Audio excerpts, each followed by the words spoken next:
Jeans pant, এলোমেলো চুল, চেহারায় ক্লান্তির ছাপ। হাতে ঝালমুড়ির প্যাকেট বানাতে বানাতে সে তাকিয়ে থাকে রাস্তার দিকে। হঠাৎ দুটো কালো রঙের মোটরসাইকেল এসে থামে তার সামনে। নেমে আসে চারজন ছেলে। সবার সামনের জনের নাম মাসুদ। সে এলাকার নামকরা মাস্তান। তার পেছনে তিনজন সাঙ্গপাঙ্গ। মাসুদের গায়ে চকচকে কালো জ্যাকেট, হাতে সোনার আংটি পরা, চোখে ভয়ঙ্কর হিংস্রতা। সে এসে ইহানকে বলে, ওই আরামের বাচ্চা, তোর কাছে আমার লোকেরা 3,000 টাকা চাঁদা চেয়েছে, দিসনি কেন? চোরের বাচ্চা, এলাকায় বিজনেস করোস আর আমাদের ছেলেদের আসলে ফিরিয়ে দিস? ইহান মাথা নিচু করে দাঁড়িয়ে থাকে। সে কি বলবে ভেবে পাচ্ছে না। সে ভয়টাই তার কণ্ঠস্বর কাঁপা কাঁপা ভাবে বের হয়। ভাই, আমি গরিব ঝালমুড়িওয়ালা। ফুটপাতে অলিতে গলিতে ঝালমুড়ি বিক্রি করে বেড়াই। এত টাকা কোথায় পাবো? ঘরে অসুস্থ মা বাবা আছে, সংসার চলে না। তার উপর যা টাকা পাই তা দিয়ে দোকানের জিনিস কিনি, আর যা বাঁচে তা দিয়ে সংসার চলে। ভাই, এত টাকা কিভাবে দিব? চুপ সালা, খাঙ্গির পোলা, টাকা দে। তোর জারিস গান শুনতে আসেনি, জানিস না আমি আসলে টাকা নিয়ে যাই? ভাই, টাকা নাই, মাফ কইরা দেন ভাই। তোর মাপ তোর ভিতরে ঢুকিয়ে দেবো সালা। সর সামনে থেকে, ব্যবসা তোর করা বের করছি। কথাটা বলেই মাসুদ ইহানের মুখে জোরে ঘুষি মারে। ঘুষিটা এত শক্ত হয়ে জোরে মারে যে ইহান সোজা পড়ে যায় ফুটপাতের উপর। তার ঠোঁট ফেটে রক্ত বের হয়। চারপাশে দাঁড়িয়ে থাকা মানুষগুলো দেখতে থাকে, কিন্তু কেউ এগিয়ে আসে না। এগিয়ে আসবে কিভাবে? মাসুদের লোকেরাদের কাছে অস্ত্র। কেউ এগিয়ে আসবে না, স্বাভাবিক। মাসুদের সাঙ্গপাঙ্গরা ইহানের ঠেলা গাড়ি থেকে যা কিছু টাকা ছিল সব তুলে নেয়। আজকের যা বেচা কেনা হয়েছিল 2,000 টাকার মতো, সেটা ছো মেরে নিয়ে নেয় তারা। তাহলে এত টাকা তোর কাছে? এখন থেকে 5,000 টাকা দিবি, আর 3,000 টাকা কাল সন্ধ্যার মধ্যে দিবি, নাহলে তোর দোকান সহ তোর হাত পা ভেঙে দেবো, বুঝেছিস? পথ আবার আসতে হয়, তোর খবর করে ছেড়ে দেবো। তারা হাসতে হাসতে মোটরসাইকেলে চড়ে চলে যায় সেখান থেকে। ইহান মাটি থেকে ধীরে ধীরে উঠে বসে। মুখ মুছে সে আবার তার ঠেলা গাড়ি ঠিক করে। ভ্যানের উপরে যা ছিল সব নষ্ট হয়ে গেছে। মাসুদের লোকেরা নষ্ট করে দিয়েছে। ইহানের চোখে মুখে কোনো ক্রোধ নেই, কোনো প্রতিশোধের আগুন নেই। শুধু একটা শূন্য দৃষ্টি দিয়ে তার জিনিসগুলো দেখতে থাকে। জোরে কয়েকবার শ্বাস নেয় ইহান। দুদিন আগে মাসুদের লোকেরা এসেছিল। সেদিন ইহান টাকা দেয়নি, তাদেরকে তাড়িয়ে দিয়েছিল। তাই আজকে মাসুদ এসেছে এখানে। আশেপাশে সবার থেকে চাঁদা তুলে ইহানের কাছে আসে। ইহান আবারও না করে দেয়, ফলে আজকে সে মার খেয়েছে। সে ঠেলা গাড়িটা ধরে দাঁড়িয়ে আছে। এমন সময় পাশের চায়ের দোকান থেকে বুড়ো রহিম চাচা এগিয়ে আসে। ইহান বাবা, কষ্ট পেয়েছিস নাকি? এই মাসুদ একদম শয়তান একটা, শালা একটা জানোয়ার। পুলিশে খবর দিতে হবে। সব সময় আমাদের মতো গরিবদের উপর নির্যাতন করে। চাচা, পুলিশ কি আর আমাদের মতো গরিবের কথা শুনবে? তারাও তো মাসুদের দলে। আমাদের মতো মানুষের কেউ না থাকলেও আল্লাহ আছে। রহিম চাচা দীর্ঘশ্বাস ফেলে চলে যায় সেখান থেকে। ইহান তার ঠেলা গাড়ি ঠেলে রাস্তায় নামে, কিন্তু তার চোখের দৃষ্টি পাল্টে যায়। যে চোখে আগে শূন্যতা ছিল, এখন সেখানে একটা ঠান্ডা হিম শীতল হিংস্রতা নেমে আসে। ঠোঁটের কোণে হালকা একটা হাসি খেলে যায় ওর, যে হাসিতে কোনো শব্দ হয় না।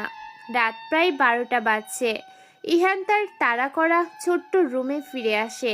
বস্তির পাশে একটি এলাকায় তার বাড়ি। রুমটা একতলায়, স্যাঁতস্যাঁতে, দেয়ালে ছাই রঙের পেন্ট উঠে গেছে। একটা খাট, একটা টেবিল, একটা চেয়ার আছে রুমে, কিন্তু যে মুহূর্তে সে দরজা বন্ধ করে, সেই মুহূর্তে তার পুরো ব্যক্তিত্ব বদলে যায়। সে শব্দ করে হেসে সোজা হয়ে দাঁড়ায়। কাঁধ সোজা হয়ে যায় একদম। চোখে আসে তীক্ষ্ণ দৃষ্টির রেশ। সে ময়লা শার্ট খুলে ফেলে। পুরো যেন জিম করা বডি ওর। খাটের নিচ থেকে একটা ব্যাগ বের করে। ব্যাগ খুলতেই বেরিয়ে আসে একটা ল্যাপটপ, কয়েকটা মোবাইল ফোন আর একটা দামি পিস্তল। ইহান ল্যাপটপ খুলে বসে। তার আঙ্গুলগুলো কিবোর্ডে নাচতে থাকে অবিশ্বাস্য গতিতে। স্ক্রিনে ভেসে ওঠে কোডের পর কোড। সে হ্যাক করে ঢুকে যায় শহরের সিসিটিভি ক্যামেরার নেটওয়ার্কে। খুঁজে বের করে মাসুদের লোকেশন। মাসুদ এখন তার আড্ডায় মিরপুর 10-এর একটা পুরনো বিল্ডিংয়ে 3 তলায় বসে মেয়ে নিয়ে ফুর্তি করছে। ইহান হালকা হাসি শব্দ করে, হাসির শব্দ রিপিট হয় হার ছোট্ট রুমে।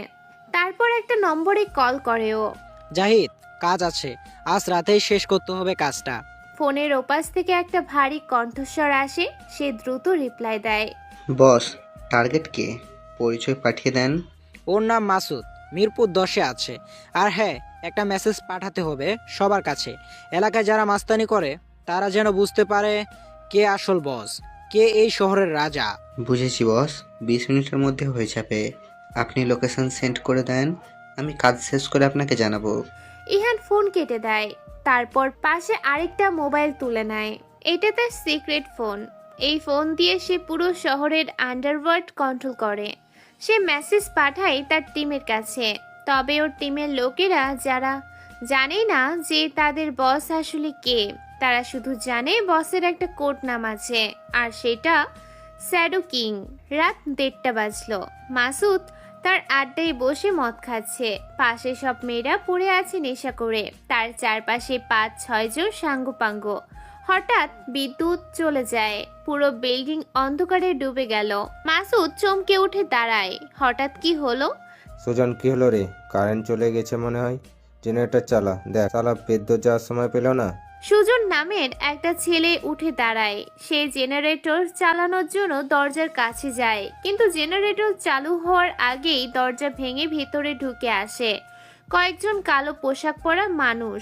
তাদের মুখে মাস্ক লাগানো, হাতে তাদের দামি অস্ত্র, সাইলেন্সার লাগানো পিস্তল সবার কাছে। ওদেরকে দেখেই মাসুদের লোকেরা অস্ত্র তোলার আগে গুলি ছুটে আসে। এক এক করে সবাই মাটিতে লুটিয়ে পড়ে। ছোট টর্চ লাইটের আলো মাসুদের চোখে এসে পড়ে। তারা কিছুই টের পায় না। তবে ঠিকই আলোর সাথে পিস্তলের গুলি এসে লাগে ওদের বুকে। মাসুদ দৌড়ে পালাতে যায়, কিন্তু জাহিদ তাকে ধরে ফেলে। তাকে একটা চেয়ারে বসিয়ে বেঁধে ফেলা হয়। মাসুদ ভয়ে চিৎকার করতে শুরু করে। জাহিদ বলে, তুই কি মাসুদ? কিন্তু তোরা? ও, তাহলে যে গরিব মানুষদের কাছে জোর করে টাকা আদায় করিস সে হলো তুই? তোরা কারা? জানিস আমার কত বড় দল আছে? ছাড় আমাকে, নাহলে বড় পস্তাবি। তোর দল? তোর পুরো দল এখন আমাদের বসের নিয়ন্ত্রণে। আর তুই তুই শুধু একটা উদাহরণ হয়ে থাকবি। সালাম মাদার, তুই দলের পাওয়ার দেখাস? কথাগুলো বলে জাহিদ একটা ছুরি বের করে। ধীরে ধীরে মাসুদের গালে ছুরির ডগা বোলায়। তারপর আবার বলে, আমাদের বস বলেছে যারা গরিব মানুষদের কষ্ট দেয় তাদের শেষ করতে হবে। আর তোর মতো নোংরা সোয়ারদের জন্য একটা বিশেষ শাস্তি আছে। তবে তোর অপশন আছে, কি শাস্তি দিবি তুই বল? মাসুদ চিৎকার করতে চায়, কিন্তু তার মুখে একটা কাপড় ঠেসে ধরা হয় তখনই। তারপর যা হয় তা বর্ণনা করার মতো নয়। ছুরির কাজ শেষ হতে হতে মাসুদের পুরো শরীর রক্তে ভেসে যায়, আর আঙ্গুলগুলো একটা একটা করে কেটে ফেলা হয়। চোখ তুলে ফেলা হয় কাপড়ের ভেতর দিয়ে। জিভ কেটে মুখের ভেতরে গুজে দেয়া হয়। শেষে তার বুকে খোদাই করা হয় একটা চিহ্ন, একটা ছায়ার মতো মুকুট, শ্যাডো কিং এর চিহ্ন। নিচে নামও লিখে দেয়া হয়। তারপর জাহিদ শব্দ করে হেসে তার লোকদের বলে, এই হারামির লাশ রাস্তায় ফেলে দাও, সবাই যেন দেখে কে তাকে মেরেছে, আর তার অবস্থা দেখে যেন সবাই ভয় পায়। জাহিদের কথা মতো ওর লোকেরা মাসুদকে নিয়ে চলে যায় সেখান থেকে। পরদিন সকালে পুরো মিরপুর এলাকায় আতঙ্ক ছড়িয়ে পড়ে। মাসুদের লাশ পাওয়া যায় রাস্তার মাঝখানে, এতটাই ভয়ঙ্করভাবে কাটা ছেঁড়া যে পুলিশও শিউরে ওঠে। লাশের বুকে খোদাই করা সেই চিহ্ন দেখে সবাই বুঝে যায় এটা কোনো সাধারণ খুন নয়, এটা একটা মেসেজ। এলাকার সব মাস্তান, সব ছোটখাটো গ্যাংস্টার ভয় চুপসে যায়। পুলিশের তদন্ত শুরু হয়। ডিটেকটিভ রাজীব খান এই কেসের দায়িত্ব পায়। রাজীবের বয়স 40-এর কাছাকাছি, অভিজ্ঞ ধূর্ত। যে ক্রাইম সিন দেখে বুঝতে পারে এটা কোনো পেশাদার হত্যাকারীর কাজ। এই চিহ্ন আগে কোথাও দেখছো কি? কেউ সিকিউরিটি ফুটেজ চেক করো তো, দেখি তারা কারা। কিন্তু সব সিসিটিভি ক্যামেরা হ্যাক করা ছিল, কোনো ফুটেজ নেই। রাজীব বুঝতে পারে এই হত্যাকারী শুধু শক্তিশালী নয়, সে অত্যন্ত বুদ্ধিমানও, যা করেছে তা প্ল্যান করেই করেছে। সেদিন বিকেলে ইহান আবার তার ঝালমুড়ির ঠেলা গাড়িটা নিয়ে রাস্তায় নামে। তার চেহারায় সেই একই ক্লান্ত অসহায় ভাব লেগে আছে। সে রহিম চাচার চায়ের দোকানের পাশে ঠেলাটা রাখে, গামছা দিয়ে মুখটা মুছে নেয়। রহিম চাচা ইহানকে দেখে বলে, বাবা ইহান, খবর শুনলি? মাসুদকে খুন করছে কেউ, এত ভয়ঙ্কর ভাবে মেরেছে যে পুলিশও ভয় পেয়েছে। সত্যি? কে করলো এটা? কে জানে, তবে এলাকায় বলা বলি হচ্ছে কোনো এক হেড কিং নাকি এসেছে শহরে, সব মাস্তানদের শেষ করে দিবে। কেউ মাস্তান, তবে আমাদের পক্ষে কাজ করলো, দেখলি তো? ইহান মাথা নাড়ে।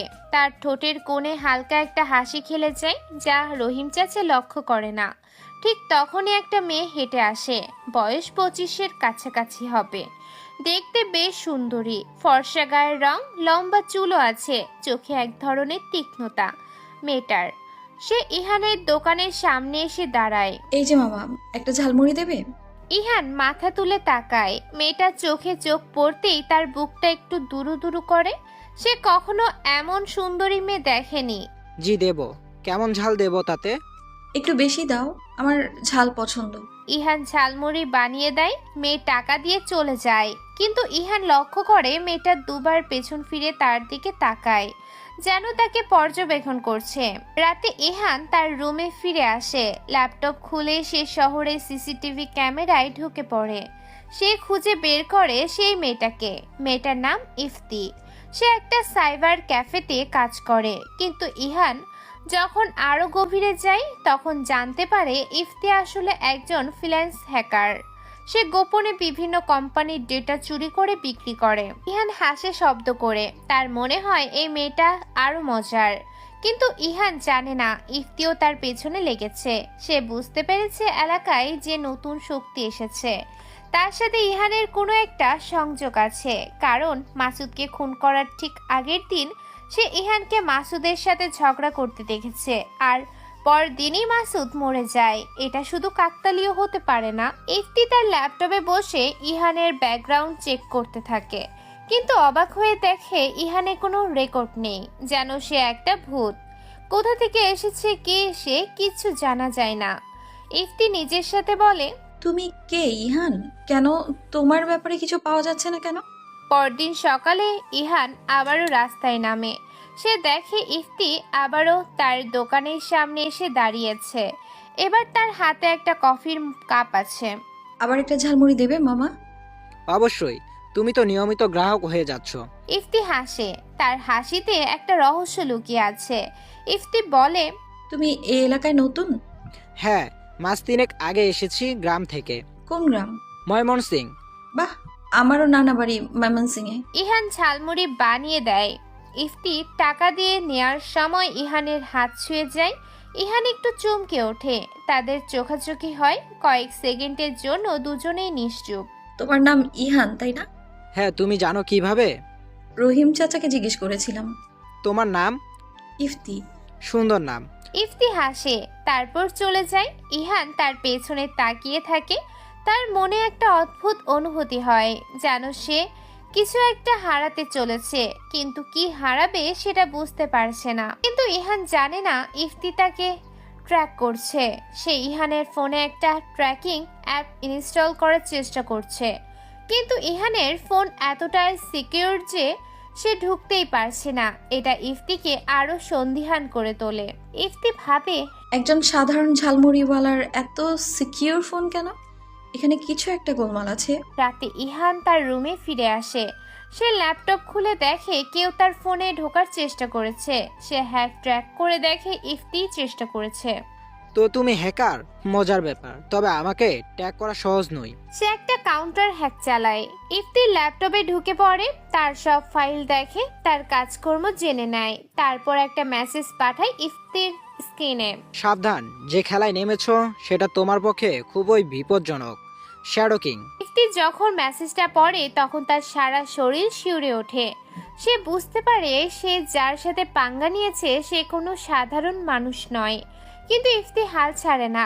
সে ঠিক করে সে ইহানের আসল পরিচয় জানবেই, কারণ তার নিজের জীবনও ঝুঁকিতে আছে। সে এমন কিছু ডেটা চুরি করেছে যা শহরের সবচেয়ে বড় মাফিয়া বস জহুরুল আলম চায়। আর যদি সে সেই ডেটা না দেয় তাহলে তাকেও মাসুদের মতো করে মারা হবে। ইফতি ভাবে আমাকে শ্যাডো কিং এর সাহায্য নিতে হবে, কিন্তু আগে জানতে হবে সে আসলে কে। এভাবেই শুরু হয় ইহান আর ইফতির মধ্যে একটা বিচিত্র খেলা। একদিকে ইহান তার ছদ্মবেশ ধরে রাখার চেষ্টা করেছে, অন্যদিকে ইফতি তার আসল পরিচয় বের করার চেষ্টা করেছে। আর দুজনের মধ্যে ধীরে ধীরে গড়ে উঠেছে একটা অদ্ভুত সম্পর্ক, যেখানে আকর্ষণ আছে, বিশ্বাস নেই। ঢাকার আকাশে মেঘ জমেছে, আজ বৃষ্টি হওয়ার সম্ভাবনা আছে। মিরপুরের রাস্তাগুলো এখনো মাসুদের খুনের আতঙ্কেই কাঁপছে। মানুষজন ফিসফিস করে কথা বলে, পুলিশ টহল বাড়িয়েছে, কিন্তু শ্যাডো কিং এর কোনো খোঁজ পাচ্ছে না। ডিটেকটিভ রাজীব খান প্রতিটা ক্লু খুঁজে বেড়াচ্ছে, কিন্তু সব রাস্তা যেন অন্ধকারে হারিয়ে যাচ্ছে।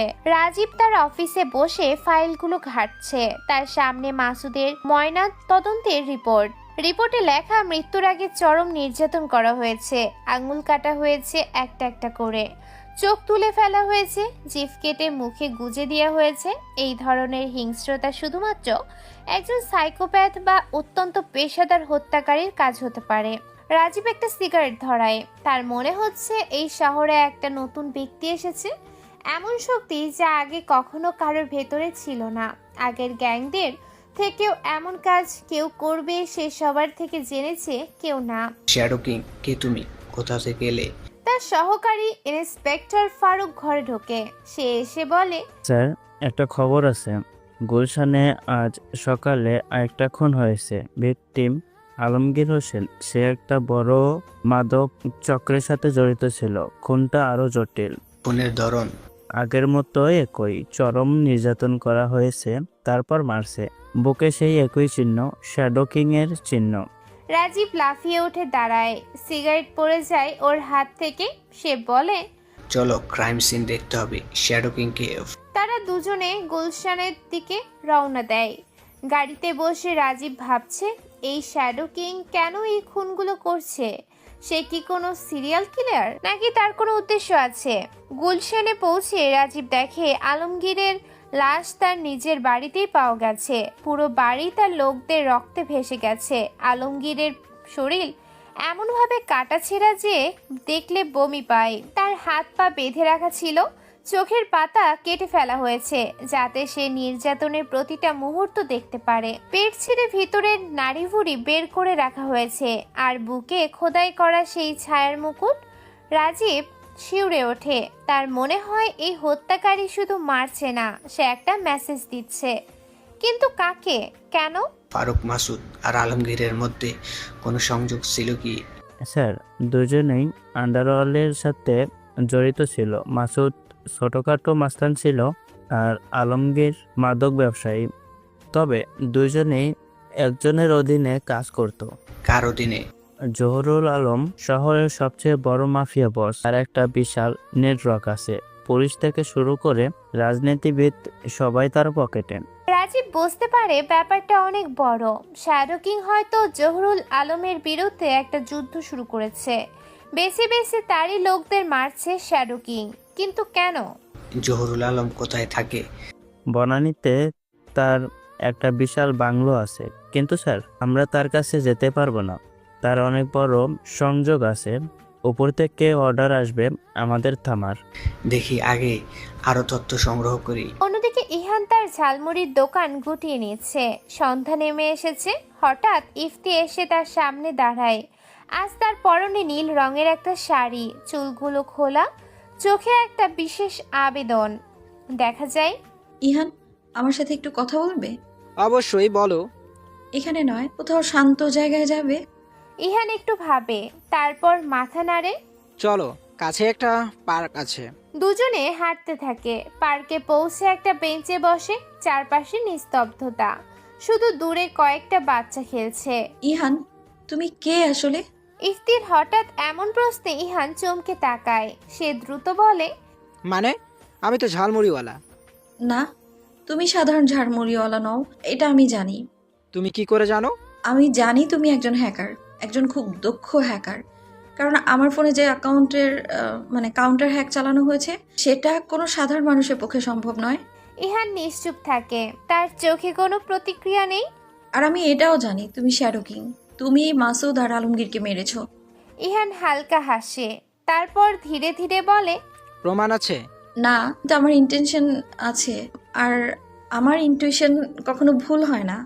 তাহলে তুমি পুলিশে খবর দিচ্ছ না কেন? কারণ আমার তোমার সাহায্য দরকার। কেন? কারণ আমি মুসিবতে পড়েছি। জহুরুল আলম আমার পেছনে লেগেছে। আমি তার একটা ডেটা চুরি করেছি, এখানে তার সব অবৈধ ব্যবসার হিসেব আছে। সে আমাকে খুঁজছে, আর যদি পেয়ে যায় তাহলে সে আমায় মেরে ফেলবে। ইহান তাকে এক দৃষ্টিতে তাকিয়ে থাকে, তার মনে নানা চিন্তা খেলে যাচ্ছে। তুমি কেন চুরি করেছিলে ডেটা? টাকার জন্য। আমি একজন ফ্রিল্যান্স হ্যাকার। বিভিন্ন মানুষ আমাকে টাকা দিয়ে ডেটা চুরি করতে বলে, কিন্তু এবার আমি ভুল মানুষের সঙ্গে পাঙ্গা নিয়ে ফেলেছি। ডেটা কোথায়? আমার কাছে একটা পেন ড্রাইভে, কিন্তু আমি জানি না কি করব। যদি পুলিশে দিই তাহলে জহিরুল আলমকে পুলিশ কিনে নেবে, আর যদি না দিই তাহলে সে আমাকে মেরে ফেলবে। তুমি আমার কাছে কেন এসেছো? কারণ তুমিই একমাত্র মানুষ যে জহুরুল আলমের বিরুদ্ধে লড়তে পারবে। তুমি শ্যাডো কিং, তুমি ইতিমধ্যেই তার লোকজনকে মেরে ফেলেছো, তুমি তাকেও শেষ করতে পারবে। ইহান চুপ করে থাকে, তারপর ধীরে ধীরে বলে, আমি তোমাকে সাহায্য করতে পারি, কিন্তু একটা শর্তে। শর্ত? তুমি আমার পরিচয় কাউকে বলবে না, কখনো না। প্রমিস করছি। ঠিক আছে, তোমার পেন ড্রাইভ আমাকে দাও, আমি দেখি কি করা যায়।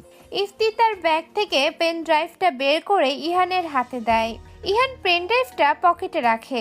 তুমি নিরাপদ কোথাও থাকো, কারোর সাথে মেলামেশা করো না। আমি তোমাকে একটা নম্বর দিচ্ছি, জরুরি কিছু হলে এই নম্বরে কল করবে। ইহান একটা কাগজে একটা নম্বর লিখে ইফতিকে দেয়। ইফতি নাম্বারটা নিয়ে উঠে দাঁড়ায়, কিন্তু যাওয়ার আগে একবার ইহানের দিকে তাকায়।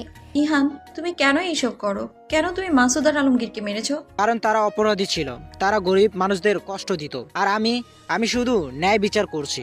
ইহান হাসে, তার হাসিতে একটা তিক্ততা আছে। সুপার হিরো না, আমি শুধু একটা ছায়া মানব হতে পারি, যে অন্ধকারে থাকে আর অন্ধকারেই কাজ করে।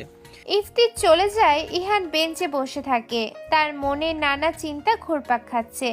সে জানে ইফতিকে সাহায্য করা মানে জহুরুল আলমের সাথে সরাসরি যুদ্ধে নামা, আর সেটা খুবই বিপজ্জনক। কিন্তু ইহান ঠিক করে সে এই যুদ্ধে নামবে, কারণ জহুরুল আলম এই শহরের সবচেয়ে বড় দুর্নীতিবাজ। সে হাজার হাজার মানুষের জীবন নষ্ট করেছে, আর এখন সময় এসেছে তার শেষ করার।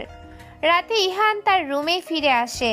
সে পেনড্রাইভটা ল্যাপটপে লাগায়, ভেতরে দেখে বিশাল পরিমাণ ডেটা। জহুরুল আলমের সব অবৈধ ব্যবসার হিসাব, মাদক চোরাচালান, মানুষ পাচার, চাঁদাবাজি, খুন, সব কিছুরই বিস্তারিত তথ্য। এই ডেটা দিয়ে জহিরুল হক আলমকে শেষ করা যাবে, কিন্তু সরাসরি পুলিশে দিলে কাজ হবে না। জহিরুল আলমের পুলিশের অনেক লোক আছে। সে ভাবে কিভাবে এই ডেটা ব্যবহার করবে। তারপর একটা প্ল্যান মাথায় আসে। সে ডেটাগুলো কপি করে, একটা কপি পাঠায় দেশের সবচেয়ে বড় সাংবাদিক রাফি হোসেনের কাছে। রাফি সৎ নির্ভীক, যে এই ডেটা পেলে অবশ্যই প্রকাশ করবে। আরেকটা কপি পাঠায় র্যাবের একজন সৎ অফিসার মেজর ইমরানের কাছে। ইমরান দুর্নীতির বিরুদ্ধে লড়াই করে। সে এই ডেটা পেলে জহুরুল আলমের বিরুদ্ধে অ্যাকশন নেবে। আর তৃতীয় কপি পাঠায় একটা আন্তর্জাতিক নিউজ এজেন্সির কাছে, যাতে ব্যাপারটা বিদেশেও ছড়িয়ে যায়। এবার তুমি পালাতে পারবে না জহিরুল আলম। পরদিন সকালে শহর জুড়ে আলোড়ন সৃষ্টি হয়। রাফি হোসেন তার টিভি চ্যানেলে জহুরুল আলমের অপরাধের ডেটা প্রকাশ করে। বিস্তারিত সব তথ্য, সব প্রমাণ। পুরো দেশ হতবাক হয়ে যায়। মানুষ রাস্তায় নেমে আসে। জহুরুল আলমের বিরুদ্ধে প্রতিবাদ শুরু হয়। জহুরুল আলম তার বনানীশ বাংলোতে বসে সব খবর দেখছে। তার মুখ রাগে লাল হয়ে গেছে। সে তার সহকারী সোহেলকে ডাকে। কিভাবে এই ডেটা বাইরে গেল? কে করলো এই কাজ? বস, আমরা খোঁজ নিচ্ছি, কিন্তু মনে হয় ইফতি এই ডেটা কাউকে দিয়েছে। ইফতিকে খুঁজে বের করো, আর যে তাকে সাহায্য করেছে তাকেও। আমি তাদের জীবন চামড়া ছাড়িয়ে নেব। বস, আরেকটা খবর আছে, র্যাব আমাদের বেশ কয়েকটা গুদাম রেড করেছে। তারা মাদক আর অস্ত্র পেয়েছে। জহুরুল আলম টেবিলে মুষ্টাঘাত করে। শালা শ্যাডো কিং, সেই এই সব করেছে। সে আমার লোক মেরেছে, এখন আমার ব্যবস্থা ধ্বংস করছে। তাকে খুঁজে বের করো, যে করেই হোক। বস, আমরা পুরো শহর তার খোঁজ করছি, কিন্তু সে যেন ভূতের মতো, কোথাও তার কোনো চিহ্ন পাচ্ছি না। তাহলে ফাঁদ পাতো যে তার জন্য অপরাধীরোধ্য। সে যদি ইফতিকে সাহায্য করে থাকে তাহলে সে অবশ্যই তাকে বাঁচাতে আসবে। ইফতিকে খুঁজে বের করো, তাকে আমার কাছে আনো, তাকে টপ হিসেবে ব্যবহার করব। সোহেল মাথা নেড়ে বেরিয়ে যায়। জহুরুল আলম জানালার দিকে তাকায়, তার চোখে ঠান্ডা হিংস্রতা। শ্যাডো কিং, যেই তুমি হও, তুমি আমার সাথে ভুল করেছো। আমি তোমাকে এমনভাবে শেষ করব যে তুমি মরতেও চাইবে কিন্তু মরতে পারবে না। অন্যদিকে ডিটেকটিভ রাজীব খান এইসব ঘটনা দেখে বুঝতে পারছে একটা বড় ঝড় আসছে। শ্যাডো কিং আর জহুরুল আলমের মধ্যে একটা যুদ্ধ শুরু হতে যাচ্ছে, আর এই যুদ্ধে পুরো শহর জড়িয়ে পড়বে। আমাকে শ্যাডো কিংকে সেটা জানতে হবে, তা না হলে এই যুদ্ধে অনেক নিরাপদ মানুষ মারা যাবে। সে তার টিম নিয়ে তদন্ত শুরু করে, কিন্তু প্রতিটা ক্রু তাকে অন্ধকার করে নিয়ে যাচ্ছে, যেন শ্যাডো কিং সত্যি একটা ছায়া যাকে ধরা যায় না। ইহান তার রুমে বসে সব ঘটনা মনিটর করেছে, দেখছে তার পরিকল্পনা কাজ করছে। জহুরুল আলম কোণঠাসা হয়ে পড়ছে, কিন্তু সে এটাও জানে জহুরুল আলম সহজে হার মানবে না। সে পাল্টা আক্রমণ করবে, আর সেটা খুবই ভয়ঙ্কর হবে। এখন সর্বোচ্চ বড় চ্যালেঞ্জ হলো ইফতিকে রক্ষা করা। জহিরুল আলম অবশ্যই তাকে খুঁজবে। সে ইফতিকে কল করে, কিন্তু ফোন বন্ধ। ইহান টেনশন অনুভব করে। সে তার ল্যাপটপে ইফতির ফোন ট্র্যাক করার চেষ্টা করে, কিন্তু ফোনটা সুইচ অফ। কোথায় তুমি ইফতি? ঠিক তখনই তার ফোনে একটা মেসেজ আসে। একটা অজানা নম্বর থেকে মেসেজটা খুলতেই ইহান শিউরে ওঠে। তোমার বান্ধবী আমার কাছে আছে, যদি তাকে ফিরে পেতে চাও তাহলে আজ রাতে মিরপুর ড্রাইং রাডে আসবে। একা আসবে, পুলিশ বা কাউকে নিয়ে এলে তাকে মেরে ফেলবো। মেসেজের সাথে একটা ছবি আছে। ছবিতে ইফতি, তার হাত পা বাঁধা, মুখে টেপ লাগানো, চোখে ভয় দেখা যায়। শালা, তোর সাহস তো কম না। সে জানে এটা একটা ফাঁদ। জহুরুল আলম তাকে ধরার জন্য ইফতিকে টোপ হিসেবে ব্যবহার করেছে, কিন্তু ইহানের কাছে কোনো অপশন নেই। ইফতিকে বাঁচাতেই হবে। ইহান তার অস্ত্রগুলো বের করে, দুটো পিস্তল, একটা ছুরি, গ্রেনেড। সে জানে আজ রাতে যা হবে সেটা হবে একটা রক্তক্ষয়ী যুদ্ধ, কিন্তু ইহান একা যাবে না। সে তার গোপন টিমকে মেসেজ পাঠায়। আজ রাতে বড় অপারেশন, সবার রেডি থাকবে। শ্যাডো কিং এর শেষ যুদ্ধ হতে যাচ্ছে। রাত নামে ঢাকার আকাশে, অন্ধকার ঘন হয়ে আসে। মিরপুর ডকইয়ার্ড নির্জন, ভয়ঙ্কর। পুরনো জাহাজে ধ্বংসাবশেষ, মরিচা পড়া কন্টেইনার, চারপাশে নিস্তব্ধতা। ইহান তার কালো হুডি পরে সেখানে পৌঁছায়। তার মুখে মাস্ক, হাতে পিস্তল, চোখে হিম শীতল দৃষ্টি। আজ রাতে সে শুধু ইহান নয়, সে শ্যাডো কিং। সে ডকইয়ার্ডে ঢোকে, চারপাশে তাকায়। হঠাৎ লাইট জ্বলে ওঠে।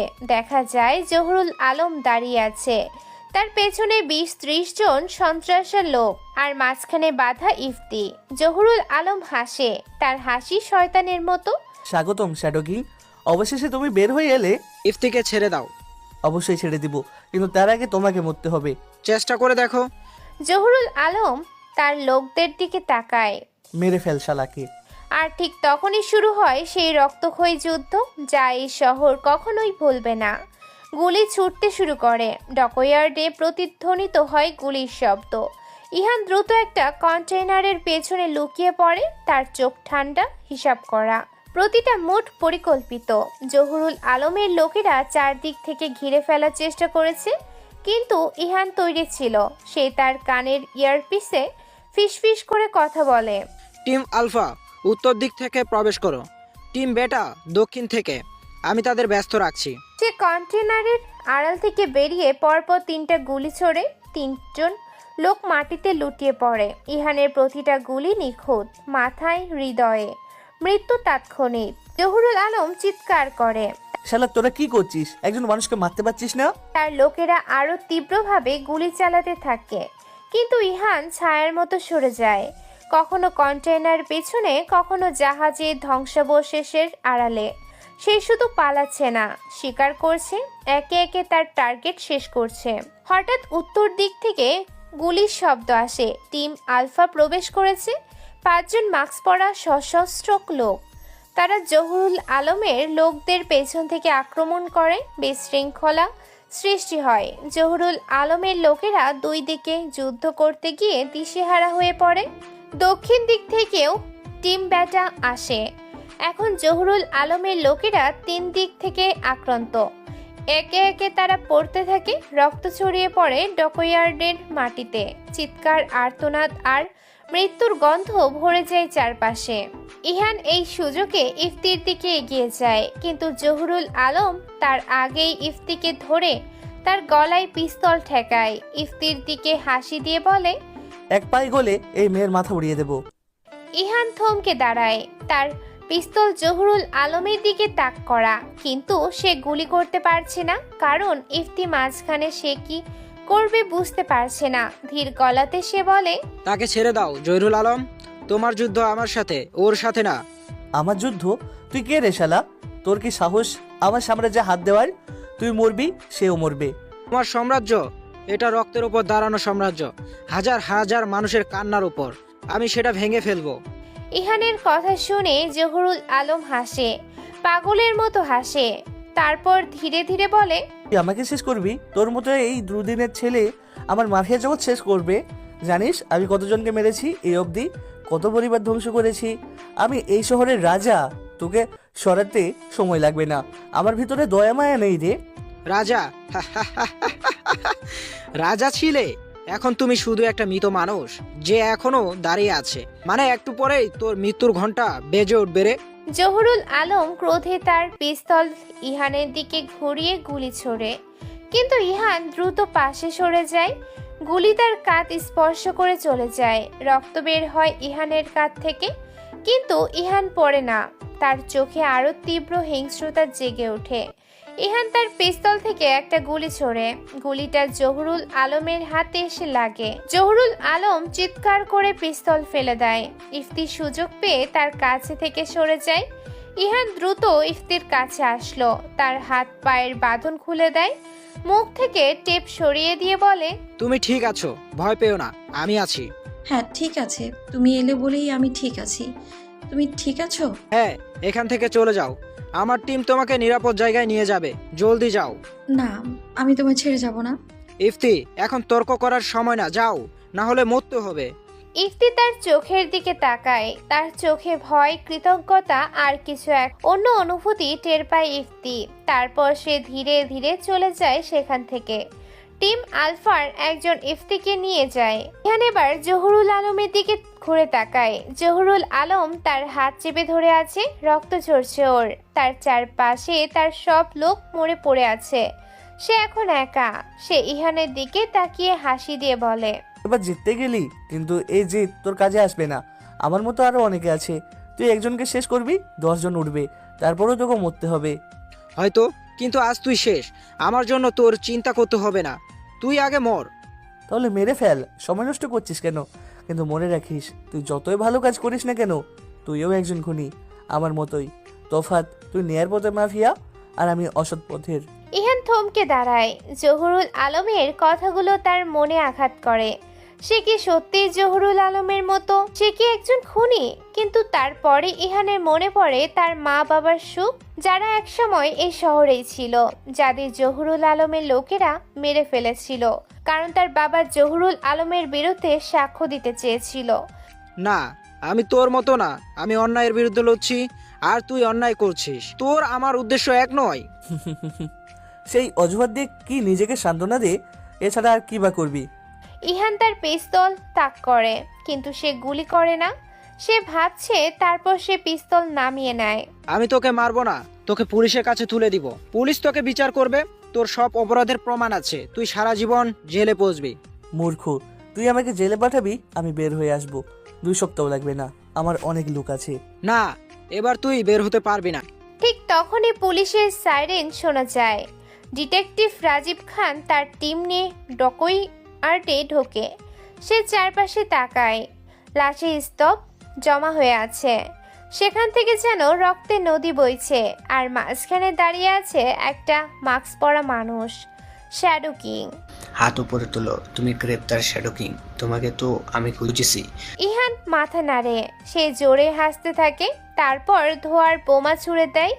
পুরো এলাকা সাদা ধোঁয়ায় ভরে যায়। রাজীব চিৎকার করে ওঠে, তাকে ধরো, পালাতে দিও না কোথাও সে। কিন্তু যখন ধোঁয়া কাটে তখন সেখানে ইহান নেই, যেন সে কখনো ছিলই না এখানে।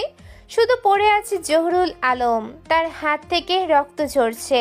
রাজীব জহুরুল আলমকে গ্রেফতার করে, তার লোকেরা চারপাশে তল্লাশি করে, কিন্তু শ্যাডো কিং এর কোনো চিহ্ন নেই। শালা সত্যি ভূতের মতো, তবে মাইন্ড গেম খেললো জহুরুল শ্যাডো কিং এর থেকে বেঁচে ফিরছে। পরদিন সকালে পুরো দেশ জানতে পারে জহুরুল আলম গ্রেফতার হয়েছে। তার বিরুদ্ধে অসংখ্য মামলা হয়, প্রমাণ এতটাই শক্তিশালী যে সে এবার পার পাবে না। মানুষ রাস্তায় উৎসব করে, শ্যাডো কিং এর নাম মুখে মুখে ছড়িয়ে পড়ে। কেউ তাকে নায়ক বলছে, কেউ ভিজিল্যান্ট বলছে, কিন্তু সবাই একমত সে এই শহরকে বদলে দিয়েছে। ইহান তার ছোট্ট রুমে বসে এসবের সব খবর দেখছে। তার কাঁধে ব্যান্ডেজ করা, গতকালে গুলির আঘাত এটা, কিন্তু তার মুখে হাসি ফুটে ওঠে। সে জানে তার লক্ষ্য অর্জিত হয়েছে। জহুরুল আলম শেষ, কিন্তু তার কাজ শেষ নয়। এই শহরে আরও জহুরুল আলম আছে, আরও দুর্নীতিবাজ আছে, আর সে তাদের সবাইকে শেষ করবে একদিন না একদিন। এমন সময় তার ফোনে একটা মেসেজ আসে ইফতির কাছ থেকে। তুমি কোথায়? আমি দেখতে চাই তোমায়, আমাদের কথা বলা দরকার। ইহান ভাবে, তারপর উত্তর দেয়। আর সন্ধ্যায় সে পার্কে। সন্ধ্যায় ইহান পার্কে যায়। ইফতির ইতিমধ্যেই সেখানে বসে আছে, সে একটা বেঞ্চে বসে আছে। ইহান এসে তার পাশে গিয়ে বসে। তুমি কেমন আছো? ভালো, তুমি? আমিও ভালো, তোমার জন্য। দুজনে কিছুক্ষণ চুপ করে থাকে, তারপর ইফতি বলে, ইহান তুমি আসলে কে? কেন তুমি এসব করো? আমি আমি একজন সাধারণ মানুষ যে অন্যায়ের বিরুদ্ধে লড়তে চাই। না, তুমি সাধারণ নও, তুমি অসাধারণ। তুমি আমার জীবন বাঁচিয়েছো, আর শুধু আমার নয়, এই শহরের হাজার হাজার মানুষের জীবন বাঁচিয়েছো তুমি। আমি শুধু আমার কর্তব্য পালন করছি। ইফতি তার হাত ধরে। ইহান, আমি জানি না তোমার অতীত কি, তুমি কেন এই পথ বেছে নিয়েছো, কিন্তু আমি একটা জিনিস জানি, তুমি একটা ভালো মানুষ, আর আমি আমি তোমায় ভালোবাসি। ইহান চমকে তাকায়। ইফতির চোখে চোখ পড়ে, তার হৃদয়ে এক ধরনের উষ্ণতা ছড়িয়ে পড়ে। সে কখনো ভাবেনি কেউ তাকে ভালোবাসতে পারে। সে একটা ছায়া, একটা ভূতের মতো। ইফতি, আমি তুমি কিছু বলো না, আমি জানি তোমার জীবন জটিল, তুমি বিপজ্জনক পথে হাঁটছো, কিন্তু আমি তোমার সাথে থাকতে চাই, যেখানেই থাকো, যাই করো। কিন্তু আমার সাথে থাকা মানে তোমার জীবন ঝুঁকিতে ফেলা। আমার জীবন তো ইতিমধ্যে ঝুঁকিতে ছিল, তুমিই আমাকে বাঁচিয়েছো, এখন আমি তোমার পাশে দাঁড়াতে চাই। ইহান তার হাত চেপে ধরে। প্রথমবারের মতো তার মনে হয় হয়তো সে একা নয়, হয়তো তার জীবনে আলো আসতে পারে। ঠিক আছে, তুমি আমার সাথে থাকতে পারো, কিন্তু একটা শর্তে। কি শর্ত? তুমি এই বিপজ্জনক কাজ থেকে সরে আসবে আর আমাকে সাহায্য করবে মানুষদের বাঁচাতে, খারাপ লোকদের ডেটা হ্যাক করতে। ইফতি হাসে। ডিল। দুজনে একে অপরের দিকে তাকায়, তারপর ধীরে ধীরে তাদের মুখের কাছে আসে, আর ঠিক তখনই তারা চুমু খায়। পার্কের নিস্তব্ধতায় চাঁদের আলোয় দুটো ভাঙা মানুষ একসাথে হয়, কিন্তু তারা জানে না দূরে একটা গাড়িতে বসে কেউ তাদের দেখছে। ডিটেকটিভ রাজীব খান, তার হাতে একটা ক্যামেরা, সে ইহানের ছবি তুলছে। তো তুমি শ্যাডো কিং, ইহান জালমুরিওয়ালা, চমৎকার ছদ্মবেশ। তার পাশে বসা ইন্সপেক্টর ফারুক বলে, স্যার, তাকে গ্রেপ্তার করব?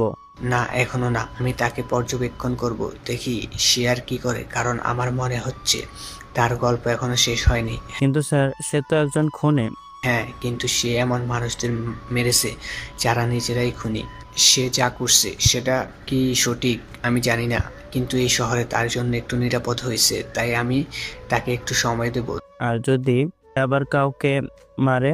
তাহলে আমি তাকে ধরবো, কিন্তু আপাতত সে আমার একটা ইনফর্মার, একটা চোখ, যে আমি পৌঁছাতে পারি না সে সেখানে পৌঁছাতে পারে।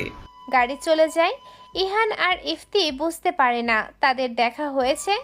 পরদিন থেকে ইহান আর স্বাভাবিক জীবনে ফিরে আসে, আবার ঝালমুড়ি বিক্রি করে, মানুষের সাথে হাসি মজা করে। কিন্তু রাতে সে শ্যাডো কিং, সে শহরের অন্ধকার কোণে যায়, খারাপ লোকদের খুঁজে বের করে আর তাদের শাস্তি দেয়। ইফতি তার পাশে থাকে। সে ইহানকে তথ্য দেয়, হ্যাক করে ডেটা বের করে। দুজনে মিলে একটা টিম তৈরি করে, একটা গোপন নেটওয়ার্ক, যারা নীরব থেকেই শহরকে রক্ষা করে। শহরের ক্ষমতাধর এমপি সাজিদ, সে শুয়ে আছে তার বিলাসবহুল বাড়িতে। রাত তখন প্রায় 2টা বাজে। ঢাকার ধানমন্ডি এলাকার একটি বিলাসবহুল বাড়ির সামনে কালো রঙের একটি গাড়ি নিঃশব্দে এসে থেমে দাঁড়ালো। গাড়ি থেকে নামলো ইহান, শহরের আন্ডারওয়ার্ল্ডে যার নাম একটি কিংবদন্তি শ্যাডো কিং হিসেবেই পরিচিত। আজ রাতে তার টার্গেট এমপি সাজিদ।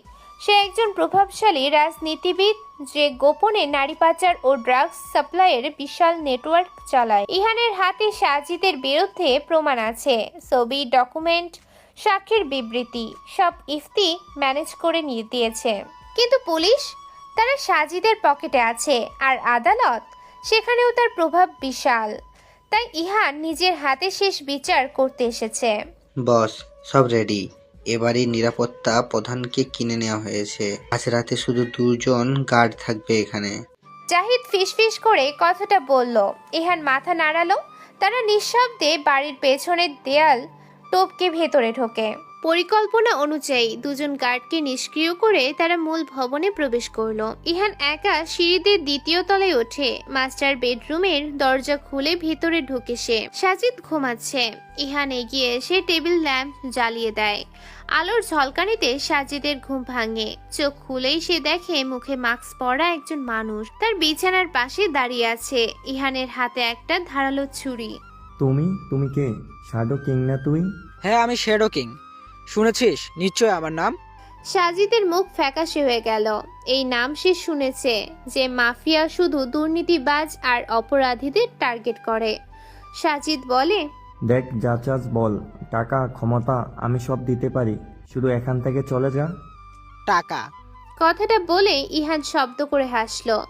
তারপর আবার বলে, তোর মতো মানুষ সবসময় মনে করে টাকা দিয়ে সবকিছু কেনা যায় না, কিন্তু কিছু জিনিস আছে যা টাকা দিয়ে কেনা যায়। তুমি কি চাও তাহলে? তোর জীবন।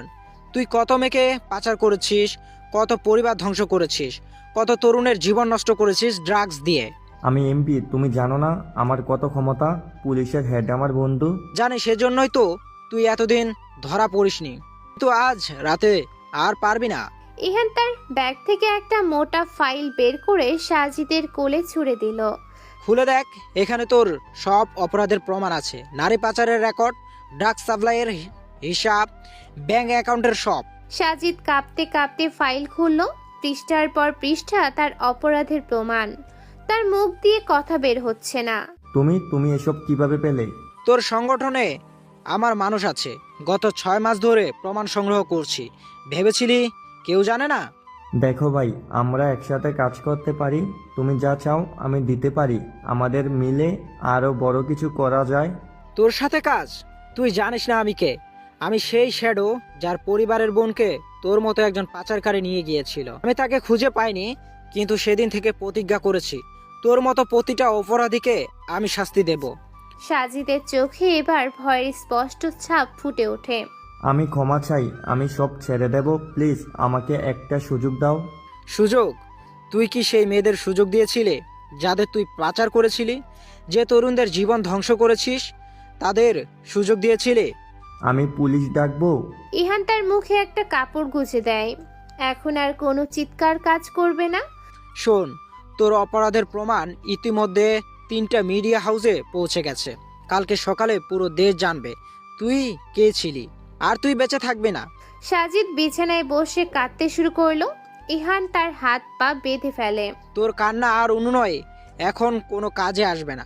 এমন সময় ইহানের ফোন বেজে উঠলো। সে দেখলো একটা SMS করেছে জাহিদ। বস, ডিটেকটিভ রাজীব আসছে এদিকে। আপনার হাতে 15 মিনিট সময় আছে। ইহান জানতো এমন হবে। রাকিব একজন সৎ পুলিশ অফিসার যে আজ রাতে এদিকে টহল দিচ্ছিল, কিন্তু ইহানের কাজ শেষ করতে হবে। মনে হচ্ছে আমাদের সময় কম, তাই তাড়াতাড়ি শেষ করতে হবে। ইহান তার ব্যাগ থেকে একটা ছোট শিশি বের করে।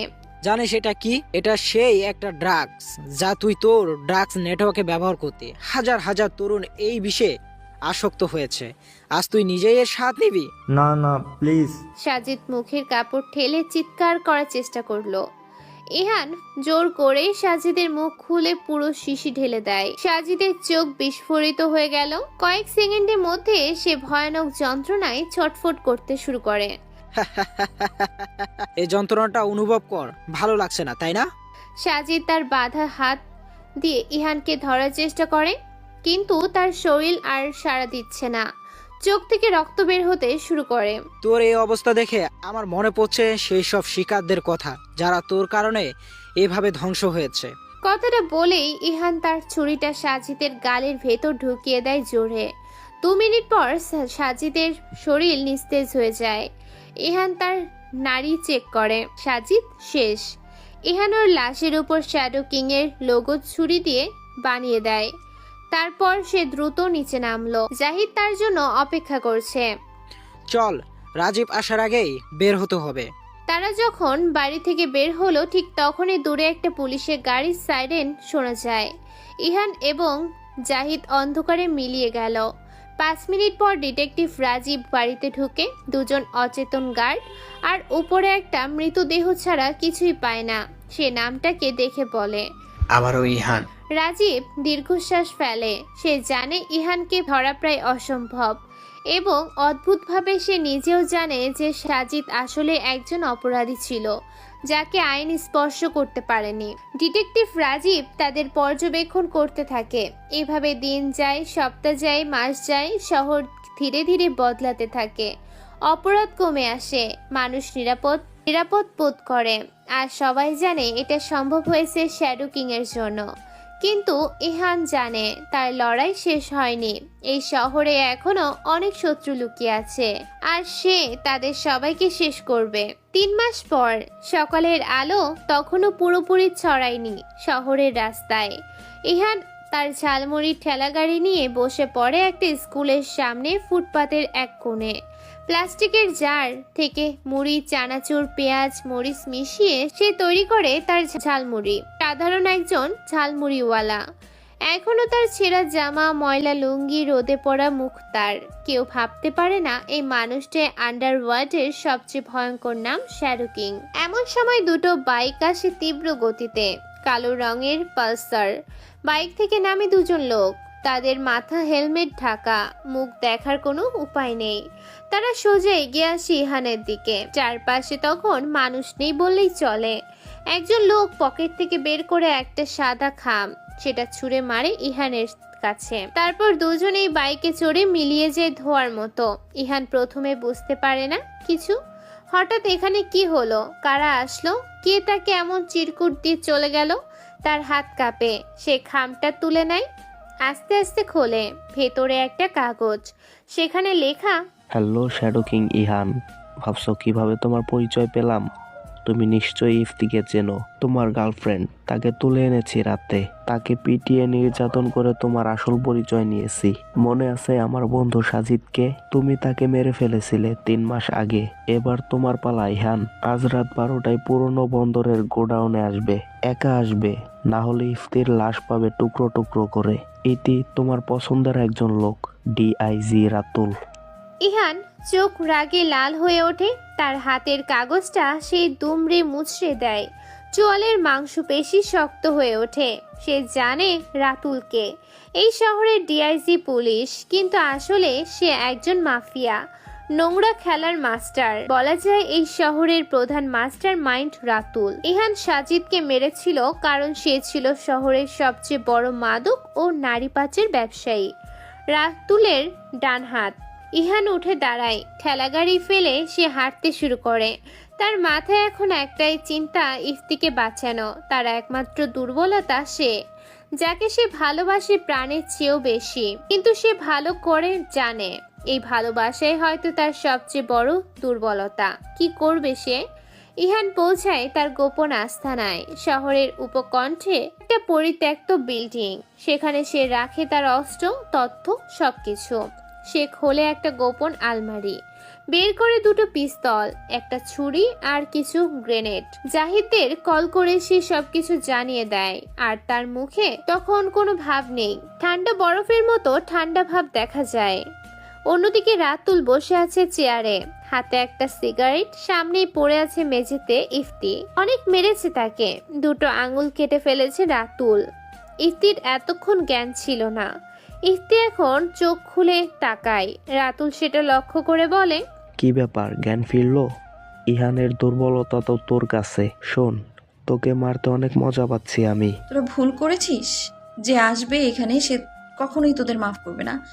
তোদেরকে মরতেই হবে। ওর ভেতরে কোনো দয়া মায়া নেই। হা হা, তাই নাকি? আমি তো ওর জন্যই অপেক্ষা করছি। আজ যতজন আসুক না কেন এখানে, বা সে একা আসুক না কেন, তাকে তো মরতেই হবে। সবকিছু সেট করে রেখেছি, পুলিশ থেকে শুরু করে সবকিছুই আছে। সে আসবে, আগে ওর সামনে তোকে মারবো নাকি তোর সামনে ওকে মারবো বুঝতে পারতেছি না। অনেক শখ তোর, তাই না? তোর মৃত্যু দেখার জন্য কেউ থাকবে না, এটা নিয়ে আফসোস হচ্ছে।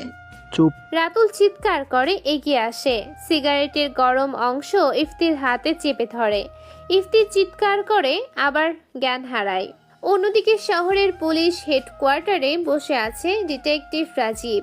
তার সামনে খোলা একটা ফাইল, সেখানে ছবি আছে বিভিন্ন মাফিয়াদের, কিন্তু এখন সবার নামের পাশে লেখা মৃত।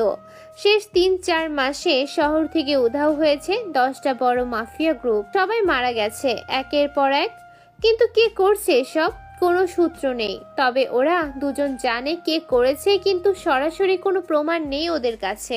রাজীব স্যার, আমি কিছু তথ্য পেয়েছি।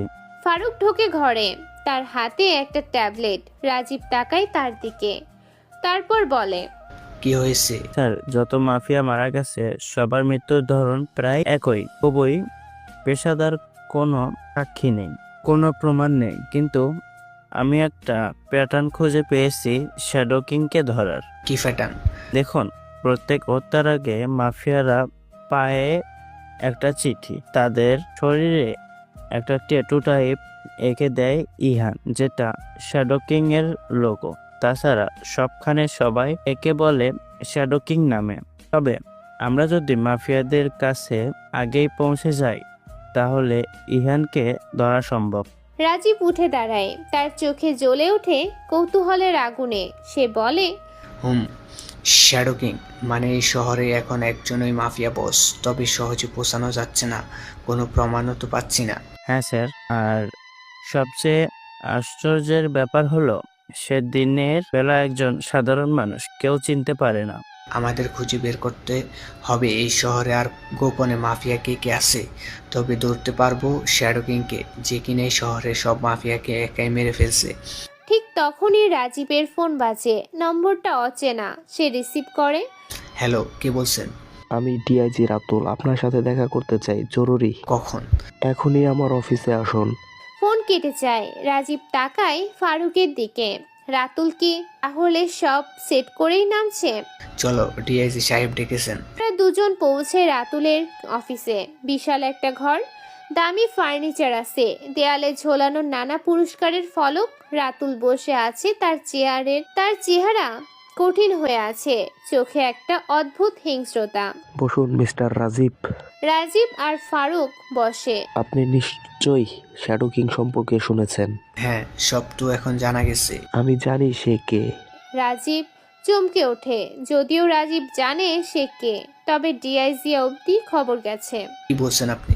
তার নাম ইহান। দিনের বেলা সে একজন ঝালমুড়িওয়ালা, কিন্তু রাতে সে হয়ে ওঠে শ্যাডো কিং। সে আমার বন্ধু সাজিদকে মেরেছে, এখন আমি তাকে ফাঁদে ফেলেছি, তার গার্লফ্রেন্ডকে তুলে এনেছি।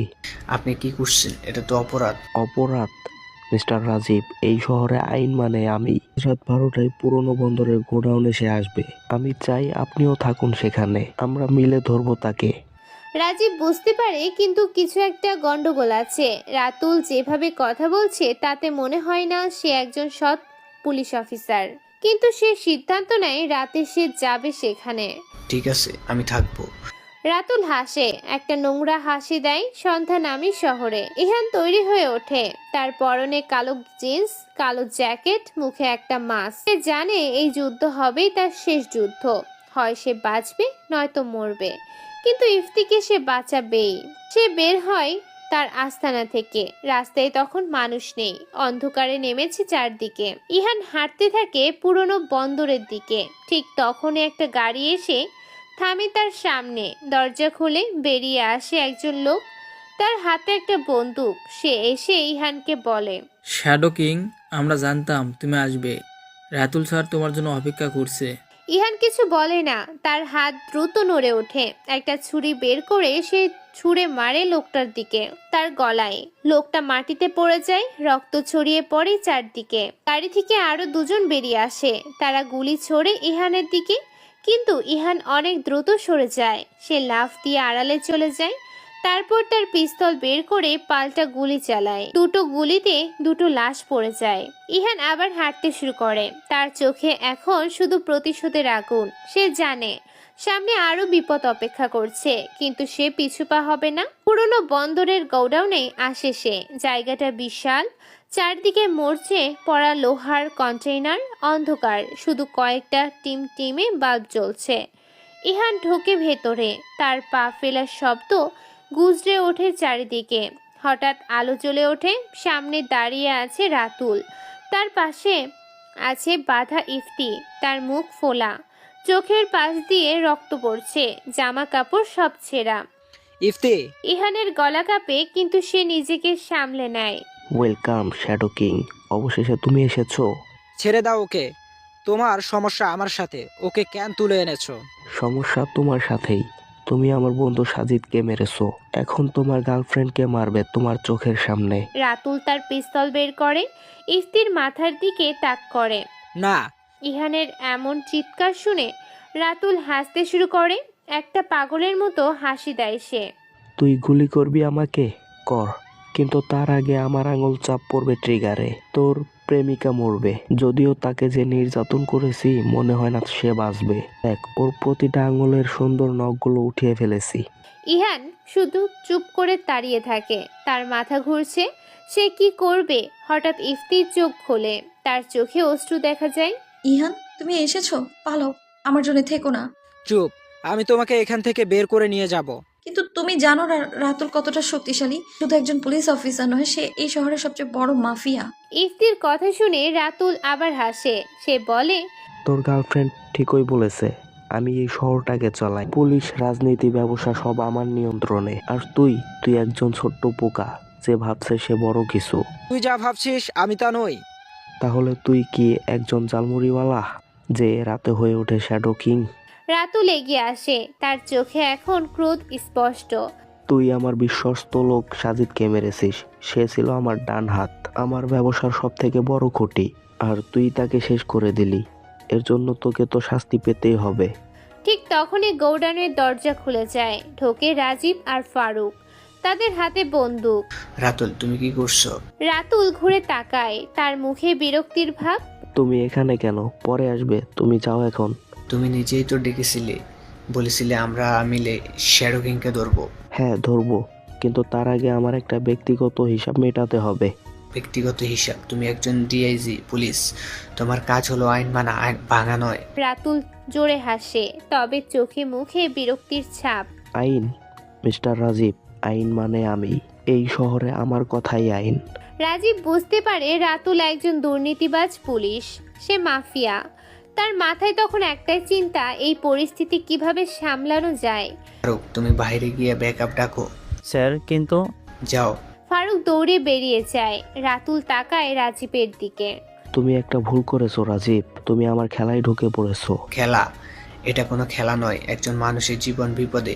যে মানুষটা শহরের সব মাফিয়াকে মেরে ফেলেছে সে কি নিরপরাধ? সে যাই হোক, তার বিচার আদালতে হবে, তোমার হাতে নয়। রাতুল এবার রাগে ফেটে পড়ে। সে তার বন্দুক ঘুরিয়ে তাক করে রাজীবের দিকে। তুমি আমাকে বাধা দেবে? হ্যাঁ। ঠিক সেই মুহূর্তে ইহান লাফিয়ে সরে যায়। তার হাত থেকে বেরিয়ে আসে একটা ছোট্ট বোমা। সে ছুঁড়ে মারে রাতুলের পায়ের কাছে। বিকট শব্দে বিস্ফোরণ, ধোঁয়া ছড়িয়ে পড়ে চারিদিকে। রাজীব আর রাতুল দুজনেই আড়ালে চলে যায়। ইহান দৌড়ে যায় ইফতির কাছে। সে তার বাঁধন কাটে। ইহান, তুমি কথা বলো না, চলো, আমাদের এখান থেকে বের হতে হবে। কিন্তু রাতুল তখন উঠে দাঁড়িয়েছে। তার মুখ রক্তাক্ত, চোখে প্রচন্ড রাগ। তুমি পালাতে পারবে না। সে গুলি ছোড়ে। একটা গুলি গিয়ে লাগে ইহানের কাঁধে। ইহান ব্যথায় চিৎকার করে ওঠে, কিন্তু থামে না। সে ইফতির হাত ধরে দৌড়াতে থাকে।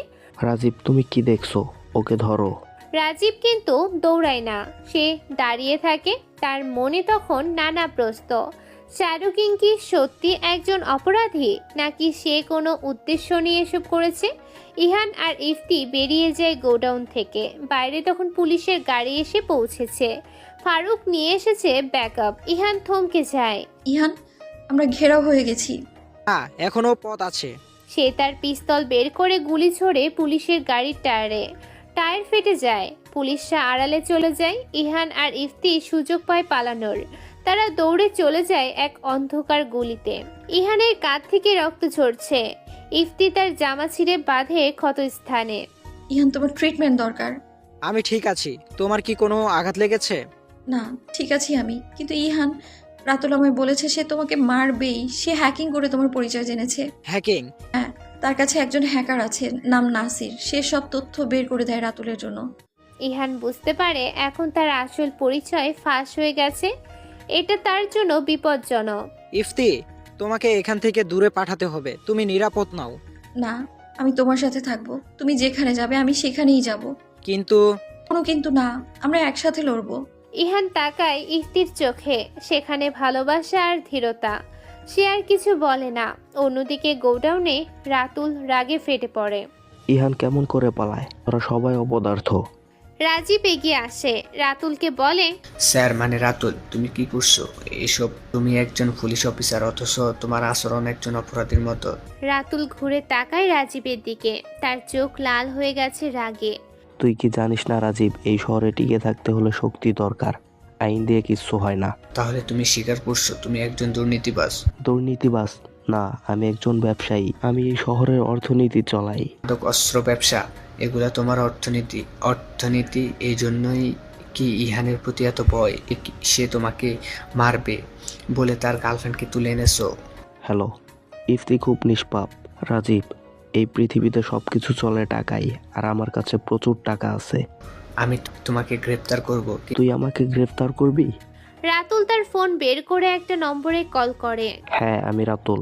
রাজীবকে সাসপেন্ড করো এখনই। কয়েক সেকেন্ডের মধ্যে রাজীবের ফোন বাজে। সে রিসিভ করে। অন্য প্রান্ত থেকে বড় অফিসারের গলা শোনা যায়। কিন্তু স্যার কেন? ফোন কেটে যায়। রাজীব তাকায় রাতুলের দিকে। রাতুল হাসে, তারপর বলে, দেখলে আমার ক্ষমতা? এই শহরে আমি যা চাই তাই হয়। রাজীব চুপ করে থাকে, কিন্তু তার মনে তখন একটা পরিকল্পনা তৈরি হচ্ছে। সে জানে এভাবে সে রাতুলকে থামাতে পারবে না, তাকে অন্য উপায় খুঁজতে হবে। সে বেরিয়ে যায় গোডাউন থেকে। ফারুক দাঁড়িয়ে আছে বাইরে। স্যার, কি হলো? আমাকে সাসপেন্ড করা হয়েছে। কি? কিন্তু কেন? রাতুলের ষড়যন্ত্র এটা। কিন্তু আমরা থেমে যাব না। আমাদের শ্যাডো কিংকে খুঁজে বের করতে হবে আর জানতে হবে সে কেন এই শহরে মাফিয়াদের মারছে। কিন্তু স্যার, সে তো একজন অপরাধী। আমি এখন আর নিশ্চিত নই। ফারুক হয়তো আর পেছনে কোনো উদ্দেশ্য আছে, হয়তো সে ভালো কিছু করার চেষ্টা করছে। তারা দুজন চলে যায়। রাজীব জানে তাকে এখন একা লড়তে হবে। ইহান আর ইফতি পৌঁছায় একটা পুরনো হোটেলে। জায়গাটা নোংরা কিন্তু নিরাপদ। ইহান একটা রুম ভাড়া নেয়। তারা ঢোকে ভেতরে। ডাক্তার নিয়ে আসে জাহিদ। দুজনকে চিকিৎসা করতে থাকে ডাক্তার। ইফতির অবস্থা খুবই খারাপ। হাত পায়ের নখ আর আঙ্গুল কেটে ফেলেছে রাতুল তার। ইহান চুপচাপ ইফতিকে দেখছে। মেয়েটা তার জন্য কত কষ্ট আর নির্যাতন সহ্য করেছে। ইফতি, সব হয়েছে আমার জন্য। তুমি এই শহর ছেড়ে চলে যাও। আমার জন্য তোমার জীবন চলে যেতে পারে। না ইহান, আমি যাব না। সাথে থাকবো আমি। যদি মরতে হয় একসাথেই মরবো, নাহলে আমি আগে মরবো। তোমাকে তবু রেখে যাব না আমি। বোঝার চেষ্টা করো না কেন? তোমাকে আজ মেরে ফেলতো। তাতে কি? আমার জন্য এতটুকু যদি নাই করতে পারি, তাহলে আমি কেমন তোমার ভালোবাসার মানুষ হলাম? কিন্তু বোঝার চেষ্টা করো, আমি অন্যদের মতো না। আমি সাধারণ নই ইফতি। আমার একটা অতীত আছে, একটা মিশন আছে। আমি চাইলেই সাধারণ জীবনযাপন করতে পারবো না। কি মিশন? কি বলছো? আমি তো কিছুই বুঝতে পারছি না। তুমি কখনো আমাকে তোমার কোনো বিষয়ে এখনো বলনি। ইহান থামে। সে জোরে একটা শ্বাস নেয়, তারপর বলতে শুরু করে, আমার পরিবার ছিল। আমার মা, বাবা, একটা বোনও ছিল। আমরা সুখে ছিলাম অনেক। কিন্তু 10 বছর আগে একদল মাফিয়া আমাদের বাড়িতে আক্রমণ করে। তারা আমার বাবাকে মেরে ফেলে, কারণ বাবা তাদের মাদক ব্যবসায়ের জন্য জমি দিতে চায়নি। আমার মা আর বোনকেও মারে। বোনকে তুলে নিয়ে নির্যাতন করে সাজিতে লোকেরা। আমি তখন স্কুলে ছিলাম, বাড়িতে এসে দেখেছিলাম সবকিছু। ইফতির চোখে জল জমতে থাকে। সে বুঝতে পারছে না কি করবে বা কি বলবে। নীরবতা ভেঙে বলে, ইহান, সেদিন থেকে আমি প্রতিজ্ঞা করেছিলাম এই শহর থেকে সব মাফিয়াকে শেষ করব। আমি জহিরুল সাজিদকে মেরেছি, কারণ সে ছিল সর্বোচ্চ মাদক ব্যবসায়ী, রাতুলের ডান হাত আর বাম হাত। এখন রাতুল বাকি আছে। কিন্তু তুমি এতদিন কিভাবে লুকিয়েছিলে? আমি পরিকল্পনা করেছিলাম দিনের বেলা একজন ঝালমুড়ি হয়েলা থাকবো, যাতে কেউ সন্দেহ না করে। রাতে আমি হয়ে উঠি শ্যাডো কিং, একে একে শেষ করছি সব মাফিয়া গ্রুপকে। ইফতি তার হাত ধরে, তার হাত চেপে ধরে বলে, কিন্তু এভাবে তুমি কতদিন চালিয়ে যাবে? তুমি নিজেও তো একজন খুনি হয়ে যাচ্ছ।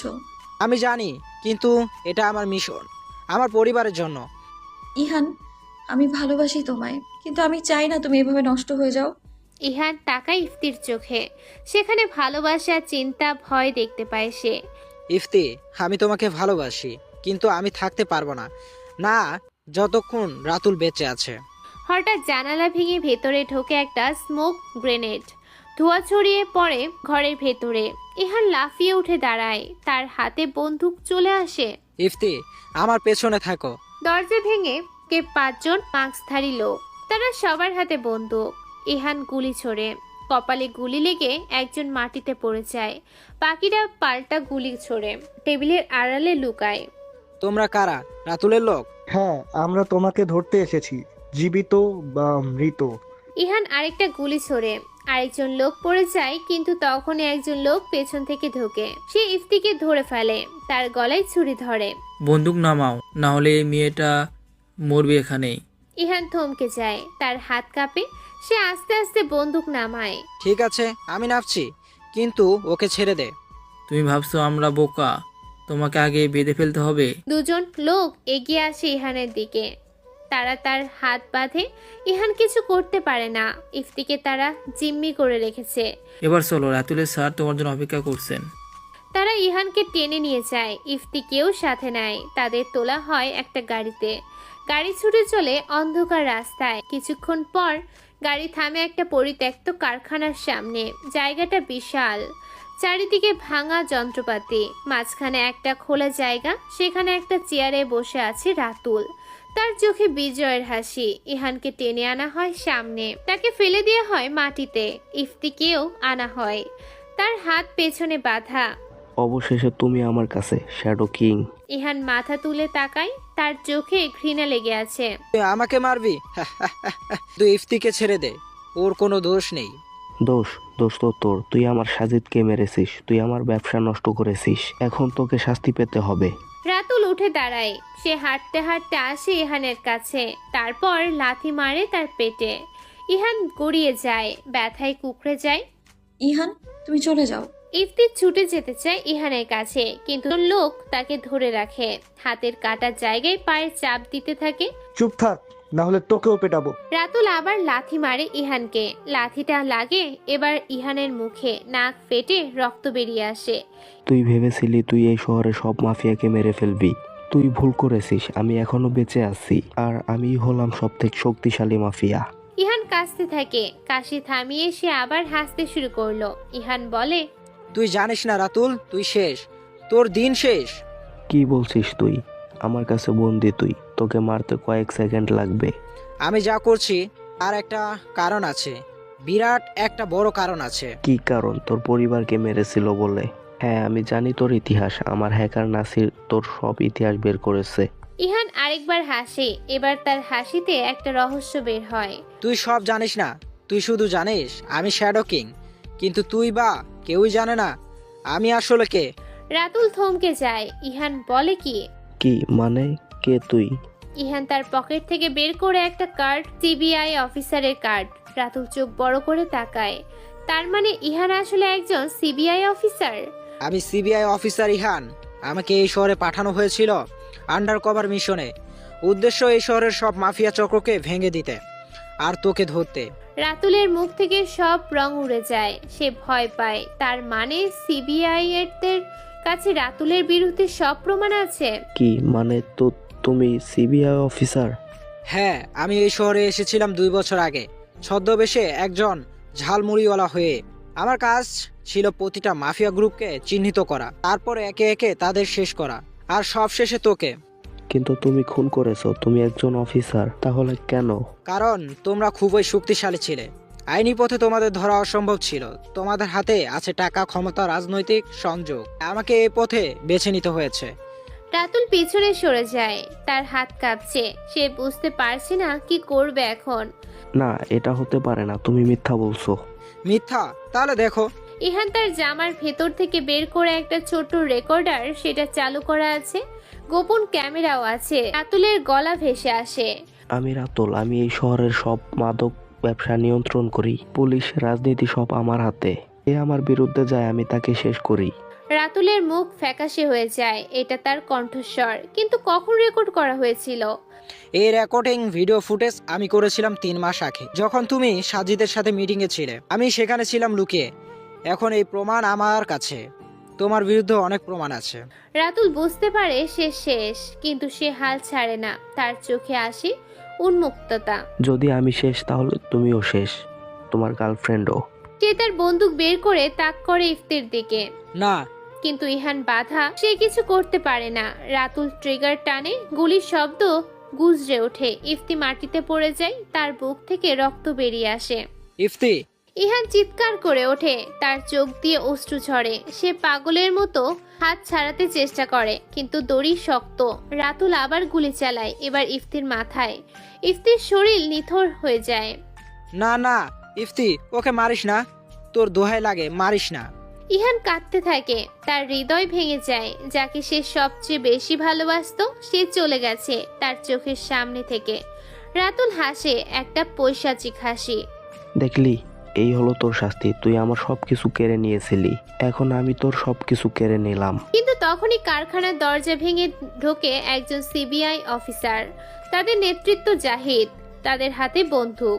রাতুল, হাত উপরে তোলো, তুই গ্রেপ্তার। নড়লে সোজা বুকে গুলি করব। রাতুল ঘুরে তাকায়, সে গুলি ছোড়ে জাহিদের দিকে, কিন্তু জাহিদও সরে গিয়ে দ্রুত সে পাল্টা গুলি চালায়। রাতুলের হাত থেকে বন্দুক পড়ে যায়। অন্য অফিসাররা ছড়িয়ে পড়ে, তারা রাতুলের লোকদের ধরে ফেলে। রাতুল পালাতে চেষ্টা করে, কিন্তু জাহিদ তাকে ট্যাকল করে ফেলে দেয়। তুই পালাতে পারবি না। রাতুলকে হাত করা পরানো হয়। জাহিদ দৌড়ে আসে ইহানের কাছে, সে তার বাঁধন কেটে দেয়। ইহান স্যার, আপনি ঠিক আছেন? কিন্তু ইহান সরে না, সে হামাগুড়ি দিয়ে যায় ইফতির কাছে, তার মাথা তুলে নেয় কোলে। রক্তে ভেজা শরীর নিথর হয়ে পড়ে আছে। ইফতি, চোখ খোল, আমি এসে গেছি, তুমি ঠিক হয়ে যাবে, চোখ খুলো। কিন্তু ইফতি আর সাড়া দেয় না, সে চলে গেছে চিরকালের জন্য। ইহান তার কপালে চুমু খায়, তারপর আকাশের দিকে তাকিয়ে চিৎকার করে, একটা বিষাদের চিৎকার। জাহিদ দাঁড়িয়ে থাকে, তার চোখেও পানি। ইহান স্যার, আমি দুঃখিত, আমরা দেরি করে ফেলেছি।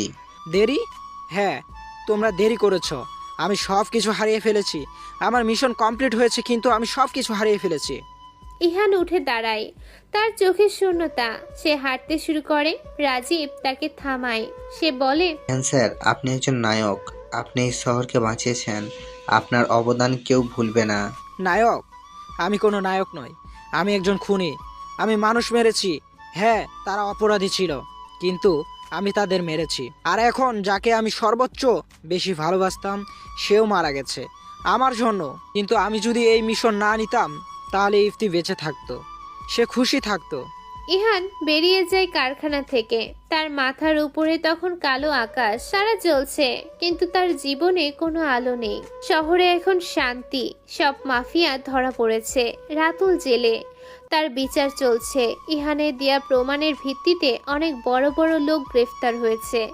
রাজনীতিবিদ, ব্যবসায়ী, পুলিশ অফিসার, যারা রাতুলের সাথে জড়িত ছিল। রাজীব আবার তার পদে ফিরেছে। মিডিয়ার ডেকে ইহানকে মেডেল দেয়া হয়েছে। সে মেডেলটা হাতে নিয়ে বাইক চালিয়ে চলে আসি ইফতির কবরের কাছে। ইফতির কবরের কাছে দাঁড়িয়ে মেডেলটা তার উপর রেখে বলে, দেখো ইফতি, তোমার প্রিয় মানুষটা আজ পুরস্কার পেয়েছে। এসব আমার লাগবে না, আমার তো তোমায় লাগবে। তুমি চলে গেলে আমি হারিয়ে ফেললাম তোমাকে। ভালোবাসি সবসময় ইফতি, তোমাকে সারা জীবন বাসবো। এমন সময় ইহানের ফোনে একটি মেসেজ আসে। সে আপন করে সেখানে লেখা, ইহান এবার মিশন ইন্ডিয়ার ভেতরে। রেডি হয়ে যাও। ইহান জোরে একটা শ্বাস নেয়। ইফতির সাথে কিছু সময় কথা বলে চলে যায় সে। আসসালামু আলাইকুম।